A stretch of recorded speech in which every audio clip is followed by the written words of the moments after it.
The electromagnetic storm raged across Kepler 452b's desolate landscape, its violent winds whipping against the reinforced research station. Inside, Kim Yuna adjusted her protective gear, her eyes scanning the harsh terrain through the thick, radiation-proof windows. A sudden movement caught her attention. Something was moving in the turbulent darkness outside. Most researchers would have ignored it, but Yuna's instincts told her something was different. She zoomed the external cameras, squinting through the digital display. A figure lay motionless among the rocky terrain. Not human. Not like anything she had ever seen before. The alien's body was unlike any biological form documented in human records. Silvery blue skin that seemed to shimmer even under the harsh storm's interference, multiple limb-like structures twisted at unnatural angles. Its breathing was irregular, each gasp seemingly a battle against the planet's harsh environment. Yuna knew the standard protocol: report, document, wait for extraction team. But something in her heart refused to follow those cold, calculated steps. "I'm going out," she announced to her surprised research team. "Are you crazy?" Park Junho, her senior assistant, nearly shouted. "The radiation levels are off the charts. The storm's electromagnetic pulse could kill you in minutes." Yuna was already putting on her specialized environmental suit. Each movement was precise, calculated. She checked her oxygen reserves, radiation protection levels, and emergency communication systems. The alien's life signs were rapidly declining. Every second counted. Her team watched in disbelief as she approached the airlock. The station's safety protocols blared warning signals, red lights flashing everywhere, but Yuna was determined. The moment she stepped outside, the storm's fury engulfed her. Winds that could tear metal structures apart pushed against her reinforced suit. Radiation levels spiked dangerously on her suit's display. One miscalculation meant certain death. Each step was a struggle. Rocks and debris flew around her like deadly projectiles. Her magnetic boots kept her grounded, but barely. When she reached the alien, she realized how extraordinary the creature was. Up close, its skin wasn't just silvery blue. It had intricate patterns that seemed to change with every movement, almost like living circuitry. Multiple chest cavities suggested a complex respiratory system. Multiple hearts, backup organs. The xenobiologist in her was fascinated, but right now survival was the priority. The alien's eyes were unlike anything human. Multiple iris rings that shifted colors, showing signs of consciousness despite severe injuries. It was watching her, studying. Her Yuna activated her emergency medical protocols. Her suit transformed, deploying specialized nanomedical probes. They would stabilize the alien's critical systems, create a temporary protective field, and prepare for immediate transport. "Stay with me," she whispered, though she knew the alien might not understand human language. Incredibly, the alien's multiple eyes focused directly on her. A slight movement, something between a nod and a gesture of acknowledgement. Back in the research station, her team was monitoring every second. Radiation levels were approaching lethal limits. Any normal rescue attempt would have been suicide. But Yuna was no ordinary researcher. The nanoprobes worked rapidly, stabilizing, analyzing, protecting. Within minutes, they created a temporary life support mechanism that would keep the alien alive until they could perform more comprehensive medical procedures. As she lifted the alien's body, something extraordinary happened. One of its limbs, not quite an arm, not quite a tentacle, gently touched her protective suit. A communication? A gesture of gratitude? Yuna would later spend months analyzing that single moment. The return journey was even more dangerous. Radiation levels continued to spike. Her suit was taking massive damage. One critical system failure would mean death for both her and the alien. But determination drove her forward, step by careful step. When they finally entered the research station's medical bay, her team erupted in a mix of shock, admiration, and disbelief. Park Junho could only mumble, "What have you done?" Yuna simply looked at the alien, now connected to advanced medical systems. "What any decent being would do," she responded quietly. Little did she know, This moment would change everything. For humans, for this mysterious alien species, and for the entire galaxy. The medical bay hummed with soft electronic sounds. Machines monitored the aliens' complex biological systems, displaying intricate data streams that looked more like abstract art than medical readings. Kim Yuna watched carefully, her hand occasionally touching the advanced diagnostic screen. 3 days had passed since the rescue. The alien, whom they temporarily named Kale, remained in a strange state between consciousness and deep healing. Its body seemed to have remarkable regenerative capabilities that challenged everything human medical science understood. Yuna noticed something peculiar. When she moved closer, the alien's multiple eye rings would subtly shift color. Not random changes, but almost like a responsive communication system. Each color variation seemed to represent a different emotional or physiological state. "Are you trying to tell me something?" she whispered. Suddenly, one of Kale's multiple appendages twitched. Not a random movement, but a deliberate gesture. The medical sensors immediately registered increased neural activity. Park Jun-ho, standing nearby, looked nervous. "Should we call the research team?" Yuna raised her hand, signaling silence. Something important was happening. Kale's body started generating a low-frequency vibration. The medical equipment initially interpreted it as a potential system malfunction, but Yuna recognized it differently. This was communication. She activated the xenolinguistic translation software, a complex system designed to interpret potential alien communication patterns. The software began processing the vibrations, converting them into potential linguistic structures. First came fragmented sounds. Then, surprisingly, something resembling words. Pro-tech, Tyon, the translation system rendered. Yuna leaned closer. The alien was speaking, or attempting to speak, in a way that acknowledged her rescue efforts. The medical bay's temperature seemed to drop. Kyle's body temperature started stabilizing, matching the room's environmental conditions. Its silvery blue skin began showing intricate healing patterns like living circuits repairing themselves. "You're adapting," Yuna muttered. "Incredible." Over the next few hours, Kyle's condition transformed dramatically. What would have taken humans months of intensive care was happening in mere days. Each biological system seemed to communicate and coordinate with unprecedented efficiency. Junho brought specialized nutrient solutions, designed to provide basic sustenance. But when he approached, Kyle's appendages moved defensively. Not aggressively, but protectively. "It seems to recognize you as the primary caregiver," Junho observed. Yuna nodded. The alien's biological responses suggested a complex understanding of its environment. It wasn't just healing. It was learning, analyzing, understanding. By the 5th day, Kale could maintain partial consciousness. Its multiple eye rings would focus on Yuna, studying her with an intensity that felt both scientific and emotional. During one particularly interesting moment, Kale attempted to communicate using basic hand gestures. A universal language of movement that transcended species-specific communication. "Danger," one gesture seemed to indicate. "Threat," another suggested. Yuna realized the alien was trying to warn them about something. But what? The research station's protocols demanded immediate reporting of any potential extraterrestrial communication. Yet Yuna hesitated. Something about Kale's communication felt personal, urgent, and delicate. "We need to understand, not just report," she told Junho.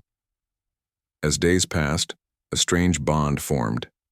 Not friendship, not yet, but a mutual recognition of intelligence, of survival, of something deeper than simple biological interaction. Kale's healing process continued to astonish the medical team. Its body wasn't just recovering, it was evolving, learning from human medical technology, adapting faster than any known biological system. When Kyle finally spoke its first complete sentence in human language, the moment was both terrifying and beautiful. "You saved life. Now life learns you." The statement hung in the medical bay, a promise of something extraordinary about to unfold. Little did they know, This was just the beginning of a journey that would change everything they understood about life, intelligence, and cosmic interactions. The yacht communication room buzzed with tension. Park Ji-woo's fingers danced across holographic screens, filtering through countless encrypted signals from deep space. Kyle sat nearby, its multiple eye rings shifting between intense colors of deep blue and urgent red. Something was wrong, very wrong. Kale's body language had changed in the past hours. The alien's appendages moved with a nervous energy that spoke of impending danger. Yuna watched carefully, understanding that every subtle movement could mean something crucial. Transmission. Incoming! Ji-woo announced, his voice breaking the heavy silence. The holographic display flickered. Strange symbols appeared. Not random data, but a complex communication matrix that seemed to pulse with urgent information. Kale's eye rings began to spin rapidly, translating the encrypted message faster than any human computer could process. Fragments of information emerged. Words that sent chills down everyone's spine.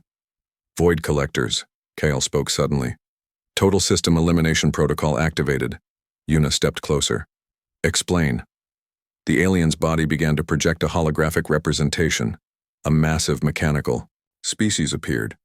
Machines that consumed entire planetary systems. They weren't just invaders. They were systematic destroyers of life. The hologram showed entire civilizations reduced to cosmic dust. Planets stripped of all biological matter. Mechanical constructs that moved with cold, calculated precision. How long? Ji-woo asked, his hands already moving to alert Earth's defense systems. Kale's response was chilling. 48 planetary rotations. Complete galactic sector destruction. The research station's emergency protocols activated automatically. Red warning lights began spinning. Communication channels to Earth's primary defense command opened instantly. Yuna realized they were looking at more than just a potential threat. This was a complete existential crisis for multiple intelligent species. Kale's body began generating complex mathematical projections. Star charts appeared, showing potential invasion routes. The precision was terrifying. Each potential path was calculated with mathematical perfection that no human system could match. Your species has unique adaptive capabilities, Kyle suddenly stated. The statement seemed both an observation and a desperate hope. Ji-woo looked confused. What do you mean? The alien's body shifted, revealing complex biological-technological interfaces that humans had never seen before. It was sharing classified information about the void collectors, their weaknesses, their technological limitations. They think linearly, Kyle explained. Humans think differently. Yuna understood immediately. Human problem-solving wasn't just about mathematical precision. It involved creativity, unexpected solutions, emotional intelligence that mechanical systems couldn't predict. The communication room transformed into a strategic planning center. Star charts, invasion routes, potential defense mechanisms, all displayed in a complex web of information. Kale continued sharing critical intelligence. Each piece of information was like a puzzle piece, slowly revealing the massive threat facing multiple galactic civilizations. They consume, the alien explained, not just resources, entire evolutionary potential of species. The implications were horrifying. The void collectors weren't just invaders. They were systematic eliminators of potential life forms. Ji-woo's fingers moved rapidly. He was already designing preliminary defense strategies using the information Kale provided. Complex algorithms began forming, showing potential intervention points. Yuna noticed something extraordinary. Kale wasn't just providing information. The alien was actively participating in strategy development. Its multiple appendages would occasionally touch holographic displays, making subtle adjustments. 48 rotations, Kale repeated. Preparation time limited. The weight of the information settled in the room. An entire galactic sector was facing potential complete destruction. Millions of potential life forms hung in balance, and their only hope might rest on the unexpected collaboration between a human research team and a wounded alien survivor.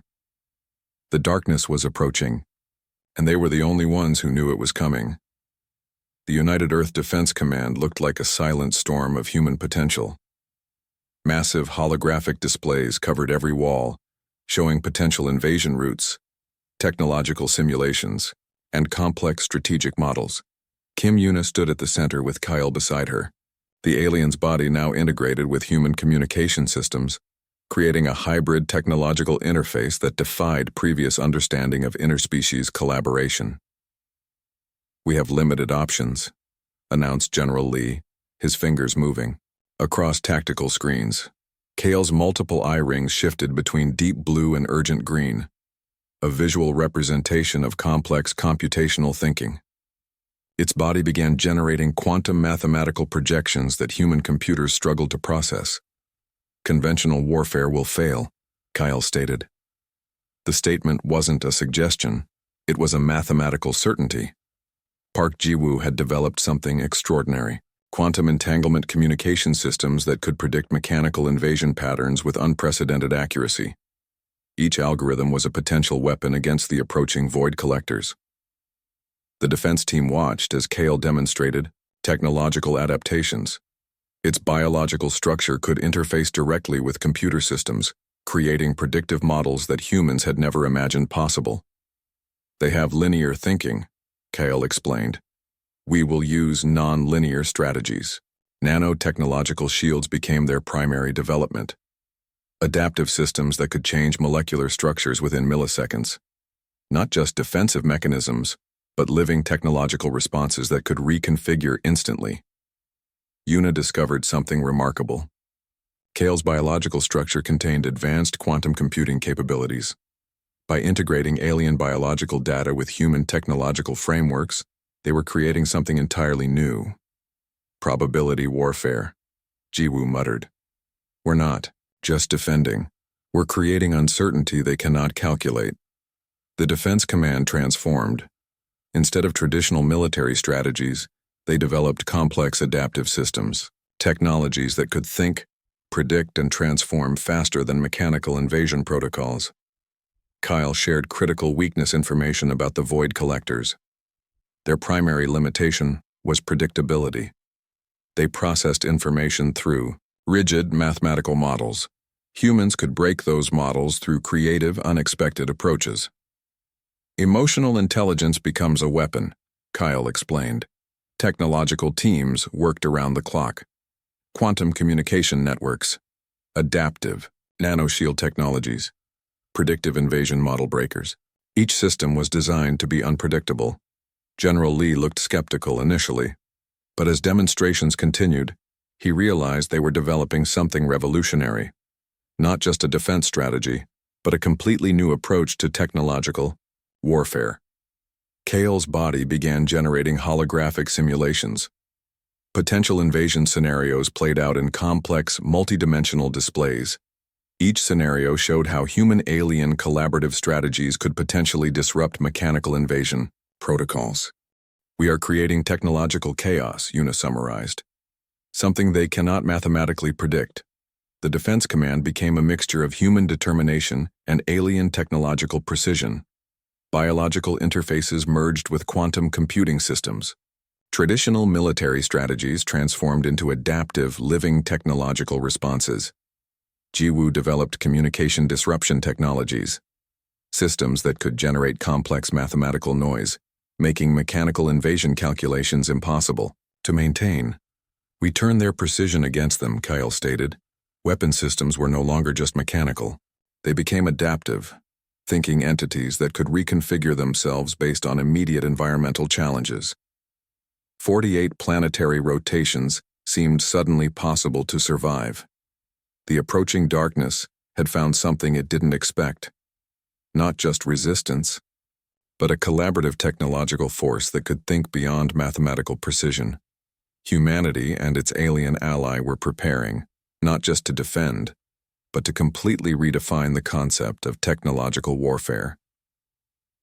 The void collectors were coming, but they would find something completely unexpected waiting for them. The stars seemed to hold their breath. Massive battleships positioned themselves across the Orion peripheral regions, a combined fleet of human and allied alien vessels, creating a technological barrier unlike anything the galaxy had ever witnessed. Kim Yuna stood on the central command bridge, her hands steady. Beside her, Kyle's body pulsed with complex energy patterns that connected directly with the ship's advanced systems. Void collectors approaching, announced the navigation system. First contact happened differently than anyone predicted. Instead of traditional weapon exchanges, the human-alien fleet deployed quantum uncertainty fields, massive technological bubbles that made precise targeting impossible. Mechanical invasion ships suddenly found their computational systems becoming unpredictable. Kale's multiple eye rings spun rapidly, generating complex mathematical disruption signals. Each signal was like a technological virus, breaking down the Void Collector's rigid invasion protocols. Probability warfare activated, Yuna whispered. The first wave of mechanical ships began experiencing strange system failures. Computational models collapsed. Navigation systems became confused. Weapons could not lock onto targets that seemed to exist in multiple potential locations simultaneously. Park Ji-woo's adaptive nanoshield technologies performed beyond expectations. Shields that could change molecular structures faster than enemy weapon systems could calculate. Each defensive layer was a living, thinking entity. Mechanical ships started colliding with each other. Their precise invasion algorithms became meaningless against human-alien collaborative strategies. "We are not fighting," Kale explained. "We are creating technological confusion." Humans had transformed warfare from a linear destruction model to a complex adaptive system. Each ship moved like a living organism, generating unpredictable response patterns that mechanical systems could not comprehend. The Void Collectors discovered something terrifying. Their mathematical precision was useless against an enemy that could think beyond computational limitations. Massive battleships danced through space, not through traditional maneuvering, but through quantum probability fields that made their movements impossible to predict. One moment a ship appeared here, the next moment somewhere completely different. Kale's biological interface generated continuous disruption signals, mathematical noise that broke down mechanical invasion computational systems. Each signal was like a technological earthquake, destroying rigid invasion protocols. They cannot calculate creativity, Yuna realized. Hour after hour, the battle continued. But it wasn't a traditional battle. It was a complex dance of technological adaptation. Human emotional intelligence merged with alien computational precision. Mechanical ships began shutting down, not through direct weapon attacks, but through complete systemic confusion. Their invasion algorithms collapsed under the weight of unexpected responses. Total systems failure, the navigation computer announced. The final moments were almost anticlimactic. Void Collector invasion fleets transformed into massive, silent debris fields. Their precise mathematical approach had been completely overwhelmed by collaborative human-alien strategies. Kale turned to Yuna. Its multiple eye rings displayed a color combination that seemed remarkably close to what humans might call a smile. "You saved me," the alien said. "Now, I return the favor." As the last mechanical ship dissolved into cosmic dust, something extraordinary had happened. Not just a victory, but a complete redefinition of technological warfare. The galaxy watched. In silent amazement, humanity had not just survived. They had transformed the very concept of survival. Yuna looked out into the vast cosmic darkness. The stars seemed different now, filled with potential, with hope. The threat was gone. A new chapter was beginning.